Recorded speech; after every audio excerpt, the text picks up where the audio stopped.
ferait une cabine. C'est une ça? Mais bien. Et oui, vous ne rêvez pas, vous êtes bien dans un bateau. Paris, le plus grand port à sec du monde pendant au moins une semaine. Du luxe, des nouveautés et un marché pas au beau fixe. Mais même dans le gros temps, le nautique reste le plus grand salon d'Europe. On a pratiquement le même nombre d'exposants que l'année dernière, puisqu'on doit en avoir 9 de moins simplement. Alors c'est lié au fait que c'est le grand rendez-vous des plaisanciers. Il y a une corrélation bien évidemment entre les deux.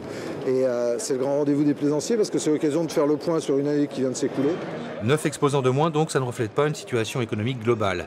Et pour rester à flot, les chantiers et les constructeurs sont plus que jamais basés sur l'export, sur la conquête des marchés, des pays émergents et le haut de gamme. 74%, une conjoncture favorable pour le moment, mais un constat, on tend vers la fin d'un modèle.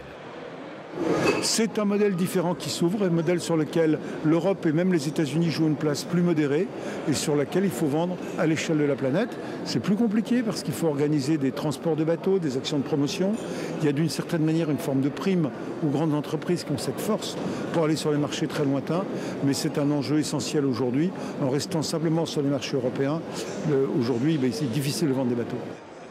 On attend 250 000 personnes et beaucoup de contrats signés sûrement. Le nautique, en quelques chiffres, c'est 800 bateaux exposés, 1400 marques. Et tous les passionnés peuvent trouver leur bonheur, du plus petit à 5 000 € au plus gros à 3 millions d'euros.